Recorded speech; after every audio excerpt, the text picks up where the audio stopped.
All right, so tonight we're going to finish our primary look at the text. Next week, we don't have it up there just yet. I don't know, were they signaling 5 minutes back there? 5 minutes before we have slides? Okay, anyway. Next week, I thought we might take a look. If you heard Jesse's lesson Sunday evening, go listen to it again. If you haven't, go listen to it for the first time. I believe it's on our website. But he mentioned something about the connection between Genesis and the book of John, the language of Genesis and particularly of creation. Certainly found abundantly in the Gospel of John, and appreciate Jesse bringing that to light. And I thought, well, maybe we could carve out. We have one entire class session left. What if we spent an entire session just mining Scripture to see that language? Because it's really all throughout the Bible. And I would say one of the reasons for that would be time well spent, because it demonstrates. It's one way of demonstrating just how foundational the book of Genesis indeed is to the rest of Scripture. If you just chuck Genesis out or discount it or ridicule it, especially the first 11 chapters, you have just undermined the entire framework and story of the Bible. So it all goes together, and we really get some insight into how the other Bible writers, how Jesus viewed the book of Genesis. So God willing, next week at this same time, we'll look at what I'll call Genesis in the Scriptures. Okay? Let's take a look now at Genesis 46 through 50. Without our slide up here, I'll just tick these off here, but I want to just go briefly through a list of headings, if you will, similar to what we've done before. If you've seen previous slides, just imagine that's what that slide looks like here. So the first heading I have is for chapter 46 and verses 1 through 4, where God reassures Jacob. It's just one more instance of God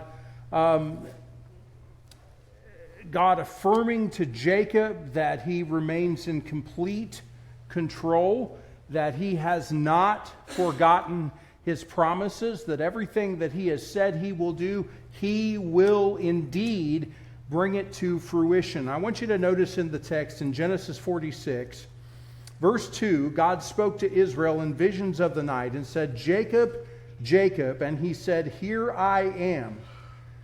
He said, "I am God, the God of your father. Do not be afraid to go down to Egypt." And then next he says, "For I will make you a great nation there." You think, well, maybe we have two promises here that are in competition with one another. We're going to go down to Egypt and multiply. Okay, we're going to become a great nation there, but what about this land? God is just affirming to Jacob, I've not forgotten about any of those promises. They're going to all come to pass.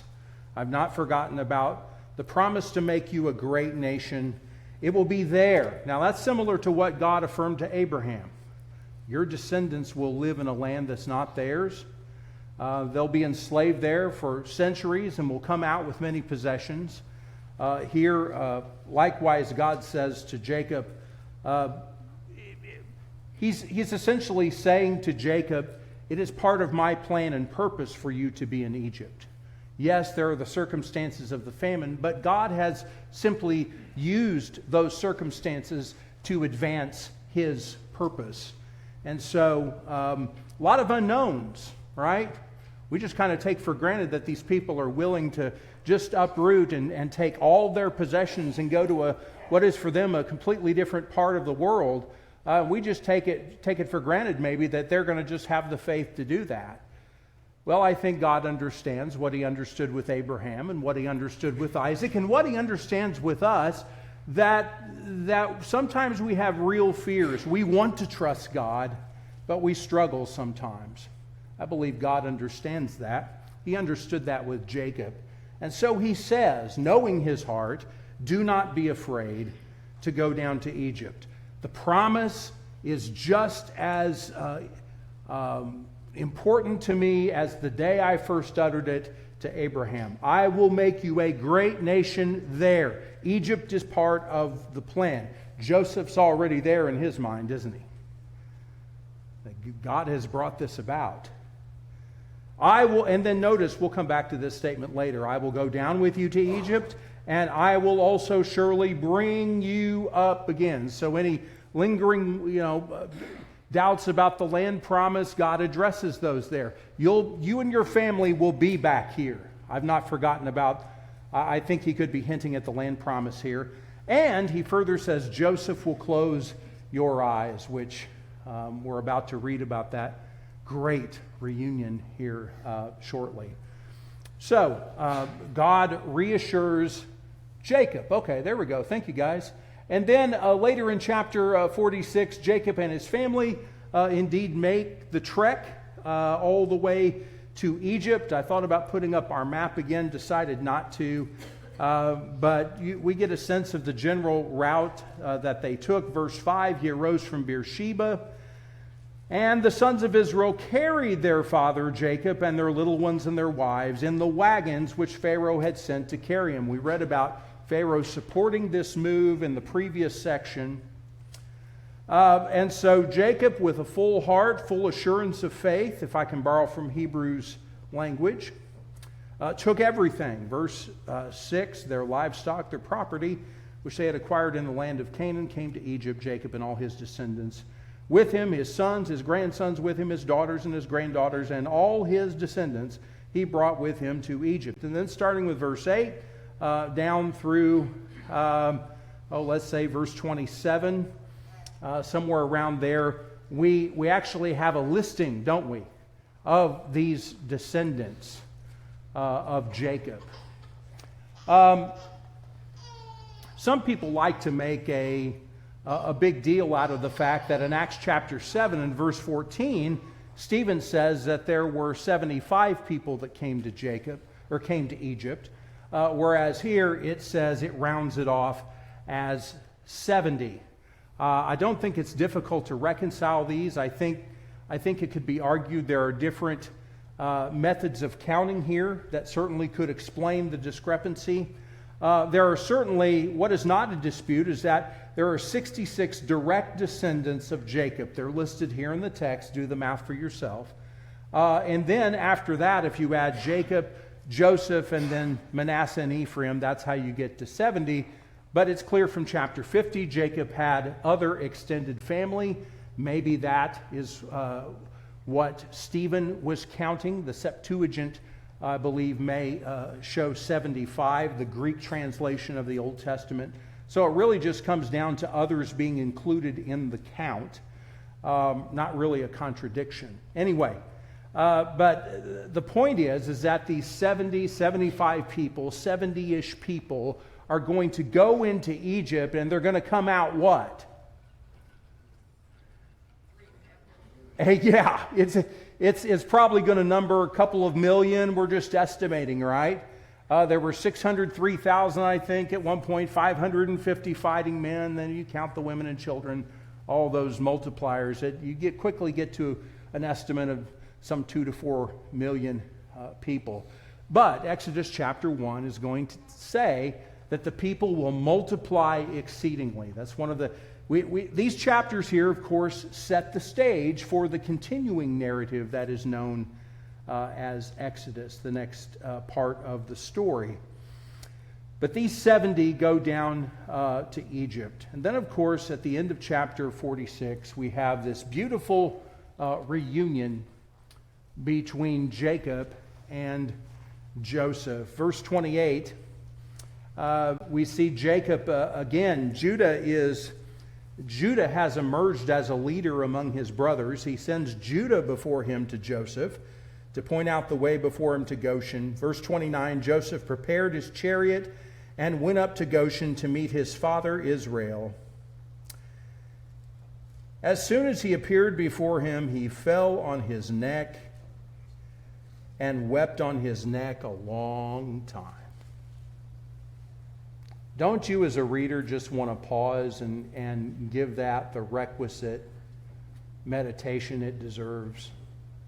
After all that has transpired, after all that Joseph has endured, that expression, long time, deserves at least maybe not in class, but some time for us to sit and reflect. What are some things we could reflect on here at this moment in the story?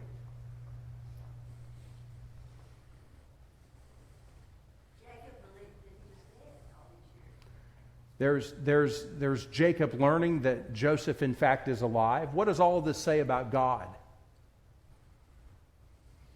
Graceful and merciful. He is gracious and merciful and has not forgotten Jacob, has not forgotten Joseph either.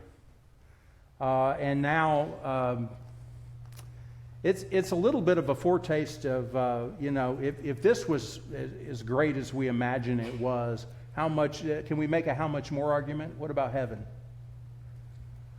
What about the people we all know that have already crossed the river, as we sometimes say? What a reunion that will be. God has not forgotten us in our grief. And in fact, what parent would not say what Israel says in verse 30, "Now let me die, since I have seen your face, that you are still alive." Jacob, while he will say to Pharaoh here soon, "My days have been few and unpleasant," yet also now he feels a measure of fulfillment and closure and is so grateful. We're going to see later, Jacob's language about God has changed as he's grown, as he's endured, as he's matured. I think a lot of these players in the story have indeed grown and matured in their faith. We've seen growth in Judah. You could argue we've seen some growth with Reuben, probably all the brothers. We've certainly seen growth with Joseph. We've seen growth with Jacob. And there's that one story we talked about very early on in our association together, the story of Leah, which we don't have time, sadly, to explore tonight. But Jacob's attitude toward Leah has changed over these years, and we see him honoring Leah in a way that he had not even come close to doing before. So Jacob and Joseph are reunited, and of course Pharaoh, I was a little bit amused, just to say this in passing. Joseph tells the brothers what to say to Pharaoh. Said, "Don't say you're shepherds." Well, of course they say they're shepherds. Anyway, we'll talk about that statement in verse 34. Every shepherd is loathsome to the Egyptians. But Pharaoh is very glad that Joseph's family has come. He opens up the bounty of the land to the family. Now that we have these slides, we probably should use them.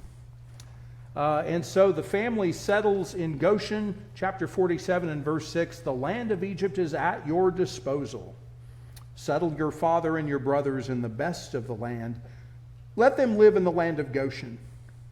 And if you know any capable men among them, as in your brothers, their sons, etc., put them in charge of my livestock." He's giving Joseph full reign to put them to work and find good positions for them. So Joseph has pledged to take care of them, and indeed that's what he's doing. Joseph brought his father Jacob and presented him to Pharaoh.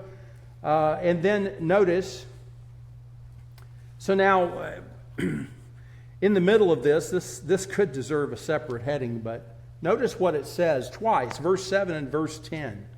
Jacob blessed Pharaoh.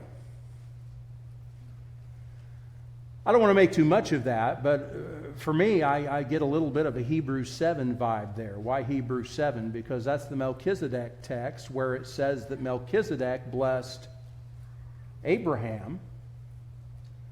And essentially it says, without any dispute, the lesser It's blessed by the greater. Well, that won't be the posture of Pharaoh in our next book of the Bible. But here, Pharaoh is viewed differently, views himself differently. I dare say is probably more humble. Is it humbler? Anyway, than he will be later, generations later. Jacob blesses Pharaoh. I'll just leave you to think about that.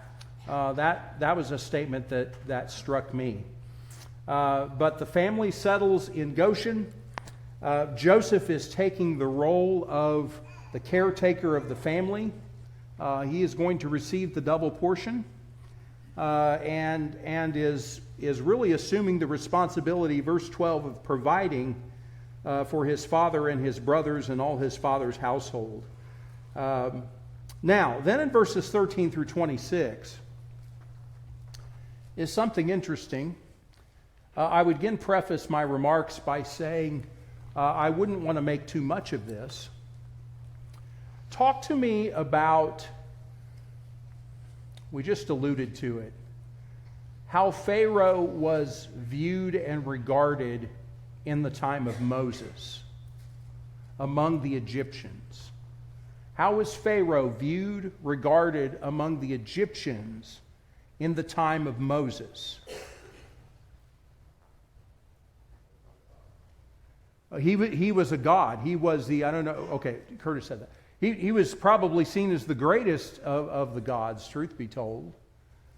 And that last plague came directly after him, didn't it? All the plagues showed God's superiority and supremacy over the Egyptian deities.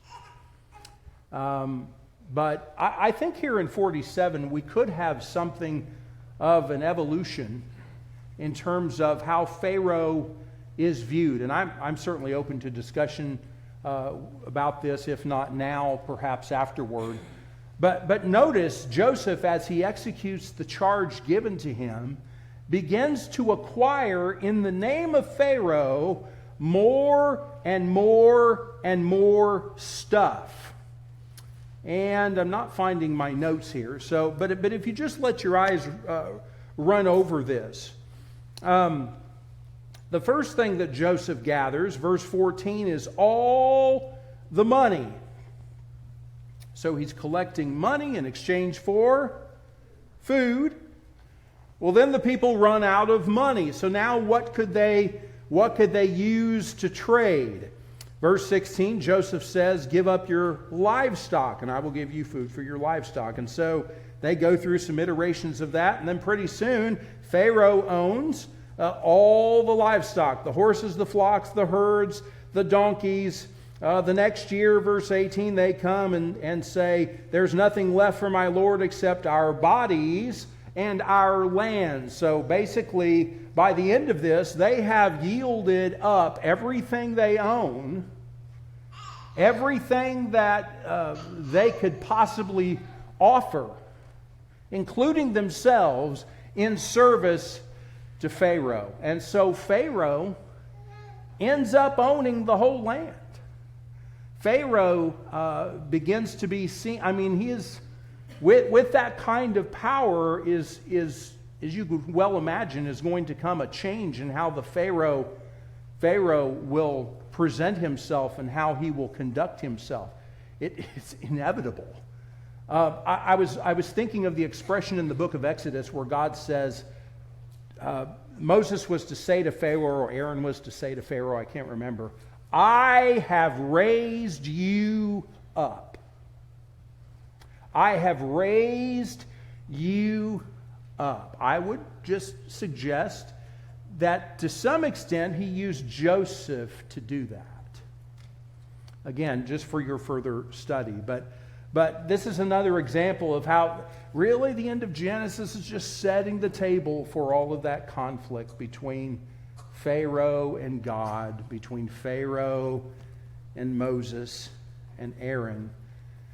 And God will, of course, flex his power and show himself to be superior to any god in Egypt, to any nation on the planet.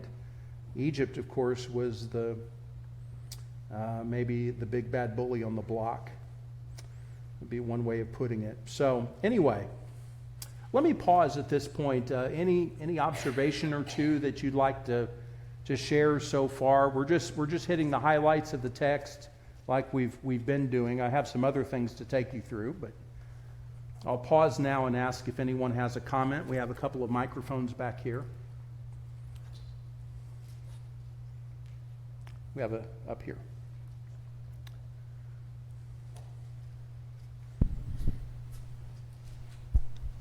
This last event of the multiplication of wealth and concentration into either the government or under the power of Joseph is a fulfillment of be fruitful and multiply, the command at the beginning. What's the fulfillment of be fruitful and multiply? I said it seems like a fulfillment of that command that God gave to his people to be fruitful and multiply. And they will in Egypt. Yeah. And they do.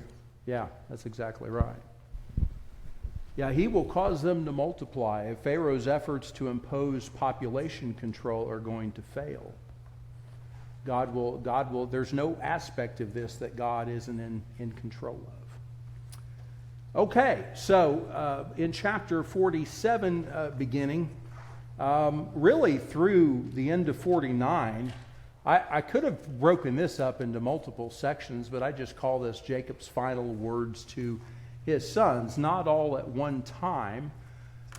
There's the conversation between Jacob and Joseph at the end of 47. There's the exchange between Jacob and Joseph in 48, and that seems to be a separate instance. And then chapter 49, of course, he summons his sons and he prophesies of them and of things to come. And at the end of 49, it would seem that as soon as he finished charging them, that was his moment to be gathered to his people.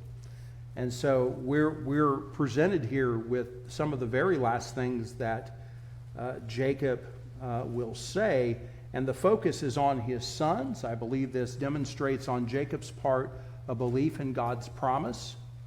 When he says, I will make of you a great nation there in Egypt. Now Jacob, realizing he is about to depart, his mind goes toward these 12 sons and of days ahead, and God is going to fulfill his promise. But that doesn't mean that these 12 sons don't need to hear some things. There are some not so veiled rebukes here in chapter 49. For instance, there are some encouragements. He wants to be buried in Canaan. That's part of what Jacob addresses, his burial plan. There is the blessing, giving Joseph the blessing, in effect, by blessing his two sons. He's claiming Manasseh and Ephraim as his descendants. I think they probably are counted in the 70 here. And so he speaks to Joseph about that. Of course, one of the interesting things about this whole thing, it's kind of a deja vu, right? Here you have a patriarch that can't see very well. Let's see, where have we seen that before? And there are two sons, and which of them will get the blessing? And some concern over that, and Jacob here, I think we see here Jacob is indeed functioning as a prophet. He does what with his hands? He crosses them. Okay, Jacob has brought them up and positioned them such that Manasseh will be at Jacob's right hand and Ephraim at the left.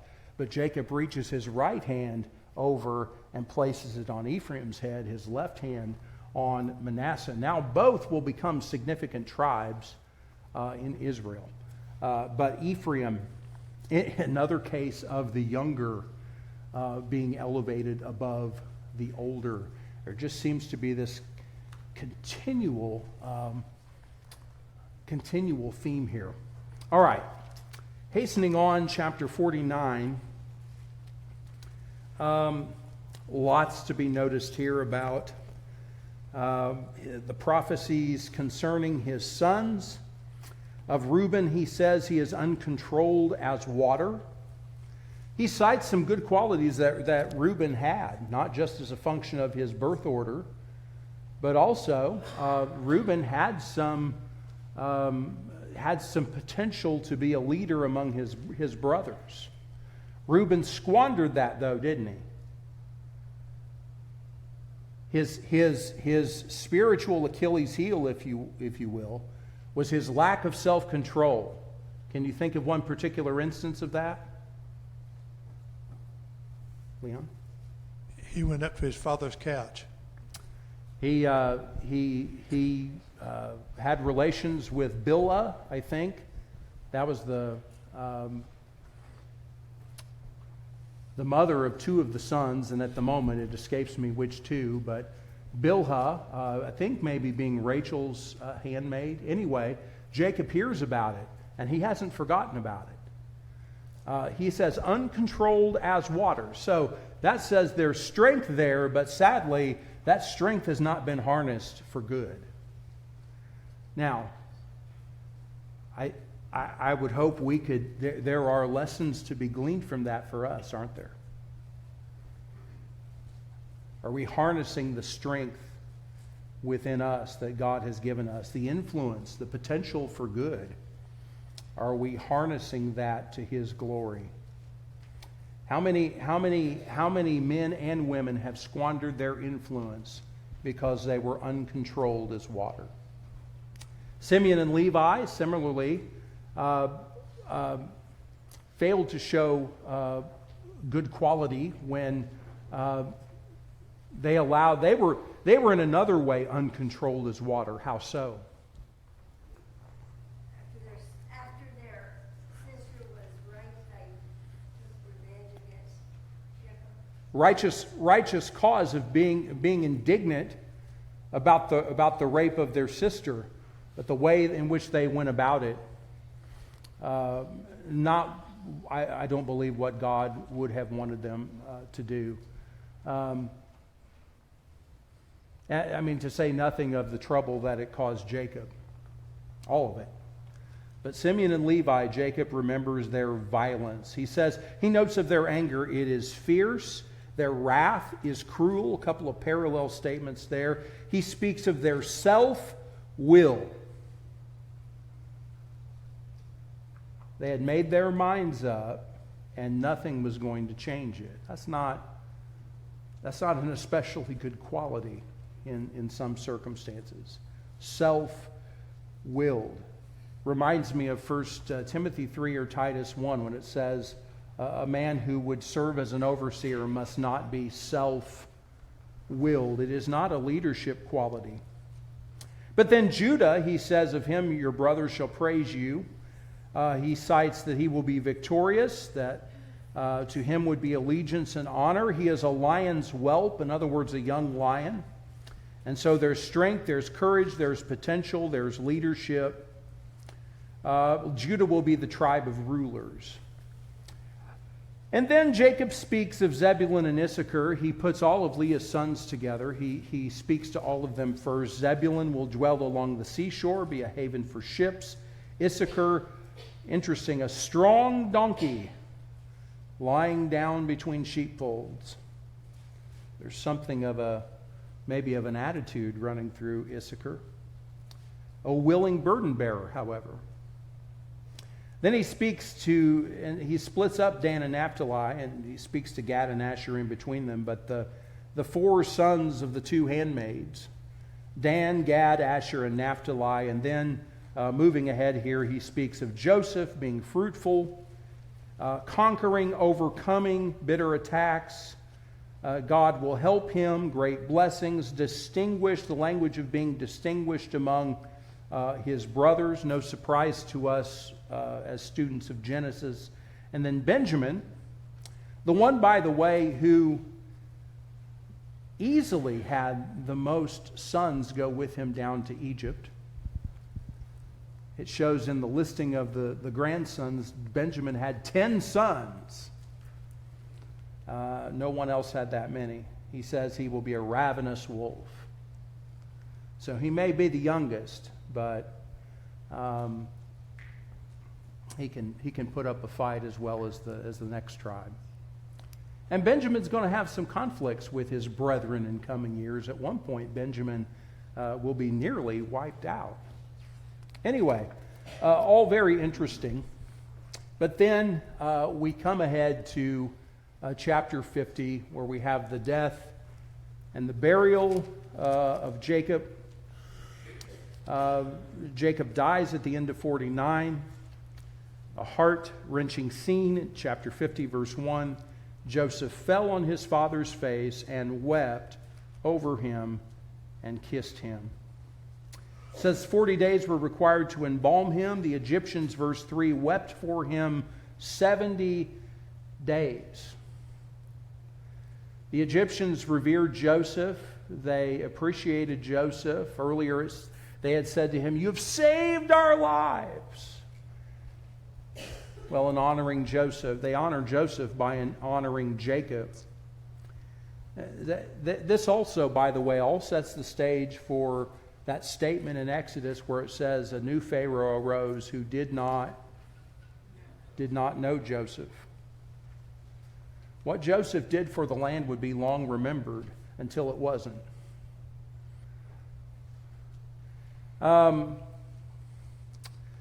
Joseph seeks permission to honor Jacob's burial request. Pharaoh, of course, supports that fully.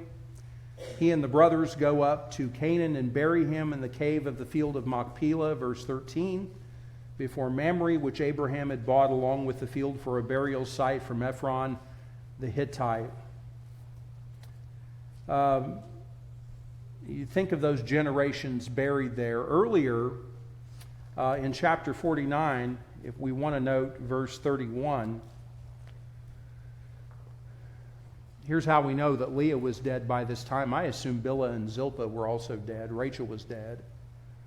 And so none of them went down to Egypt. But along the way, we're not told when Leah was buried. But Jacob buried Leah also in the cave at Machpelah. Jacob would be buried beside Leah. Noteworthy. Okay, so then the brothers, of course, are scared to death. Joseph's been nice to us because Jacob's still with us.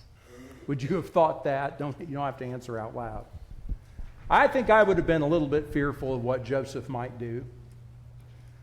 And they weren't shy about saying so. They send people, so scared they are. In verse 16, they send a message to Joseph. And so they seek forgiveness. They beg for forgiveness. Now I want you to notice the end of verse 17. I highlighted this sentence. Joseph wept when they spoke to him.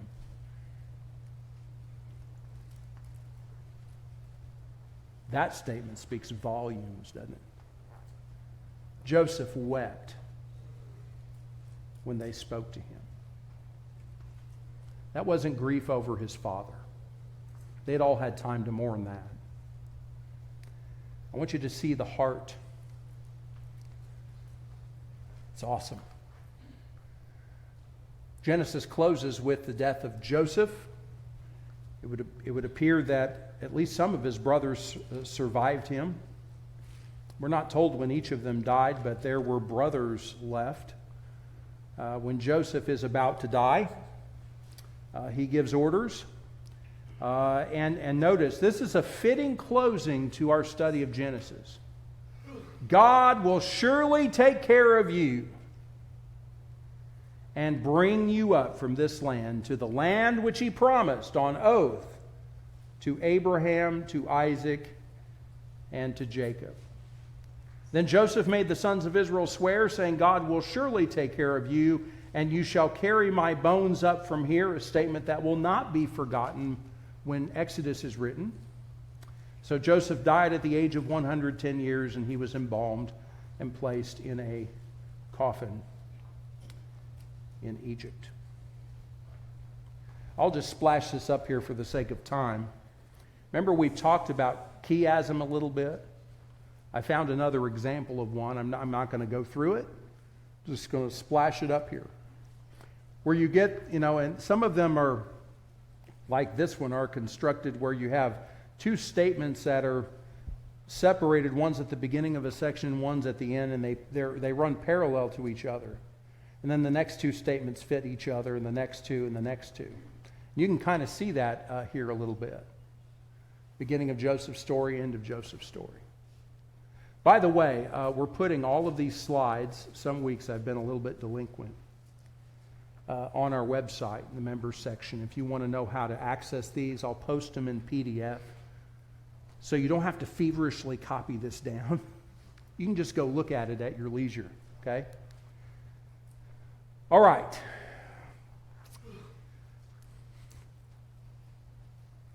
You ready to do this? Okay. I want you to discuss with each other. I'm going to say, this is where I'm really glad I have one more session. I'll give you a little assignment for next week. I want you to find some glimpses of Jesus in this section, 46 through 50. We'll talk about those at the beginning, and then we'll talk about Genesis elsewhere in the Scriptures. I want to use our last 5 minutes to talk about this.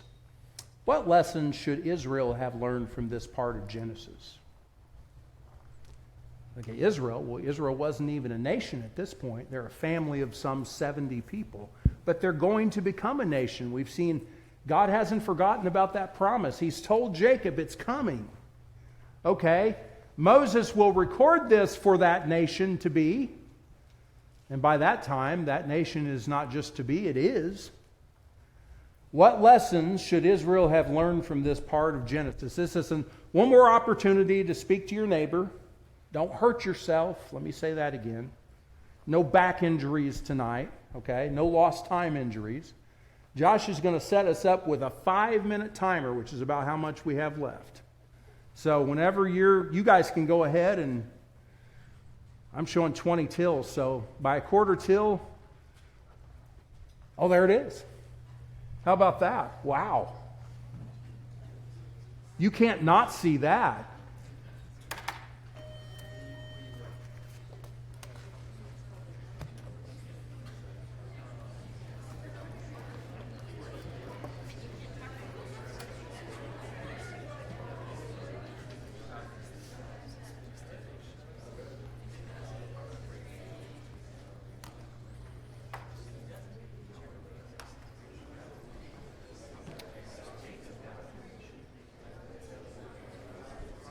What do y'all think?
Okay.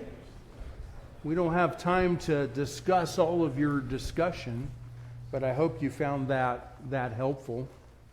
I'm going to just, I guess, well, and I gathered this from one of the discussions, is that the lessons don't change really from generation to generation, do they? Worth meditating on, and I hope it was helpful to you. All right, next week we're going to talk about Genesis language throughout Scripture. We're not covering all 66 books of the Bible, okay? But we'll touch on a few things. Try not to spend so much time in John. Jesse's already done fine work there, so there are plenty of other places to look.